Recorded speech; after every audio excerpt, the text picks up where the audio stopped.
Ah, the era of Gen X, the cohort that lived through the rise of grunge, the birth of the internet, and a childhood filled with latchkey afternoons.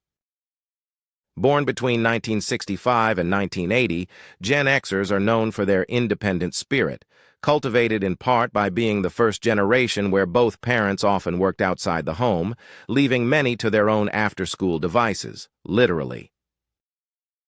Imagine a world where coming home meant rifling through the mail, making a sandwich, and flipping channels on the television.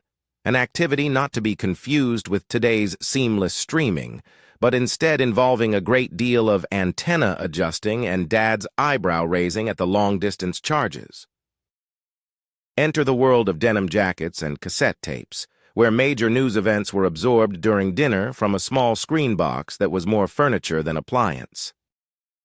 Gen Xers saw the end of the Cold War, a seemingly endless stream of iconic rock bands, and the twisted wire of landline telephones. The fall of the Berlin Wall in 1989 was a 1,000-mile-away event that somehow felt just down the street, broadcast by a very serious news anchor with a penchant for dramatic pauses. It signaled hope and change, concepts Gen X interpreted through head-banging guitars and slightly oversized flannel shirts. Meanwhile, in the good old USA, a peanut-farming president with a southern drawl morphed into the weight of Watergate, and an actor-turned-politician with jelly beans in the Oval Office was the leading sequel. The economy shifted too, transforming from industrial might to a service-oriented powerhouse, challenging Gen Xers to redefine work-life balance, probably why they invented business casual Fridays. On the entertainment front, movies like E.T. reminded them to question who really controlled the remote, while The Breakfast Club offered comfort, letting them know that wherever they fit in the high school hierarchy, they wouldn't be there forever. Technology began to worm its way into everyday life. The personal computer was no longer science fiction, but a beige box occupying desk space at home. Steve Jobs and Bill Gates turned garages into Silicon Valleys, filling minds with dreams of operating systems that promised freedom and frustration in equal measure. But wait, there's more.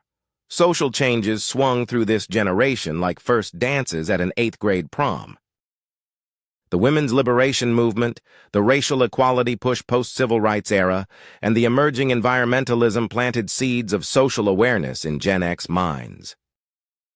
They were told they could have it all, yet often were left wondering how to get half of it as they grafted angst into their concept of the American dream.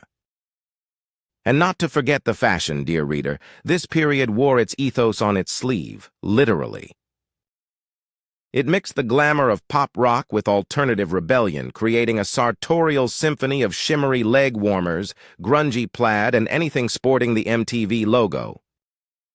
Ah yes, MTV, the channel that taught a generation to tune in, drop the needle, and question why on earth those trousers needed to be so high-waisted.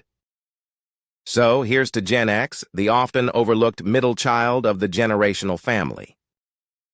They may have grown up balancing on the wobbly dial-up connection of a pre-digital world, but they're still surfing the nets, metaphorical or actual, with a talent for adaptation and a nod to the great cultural remix of their time.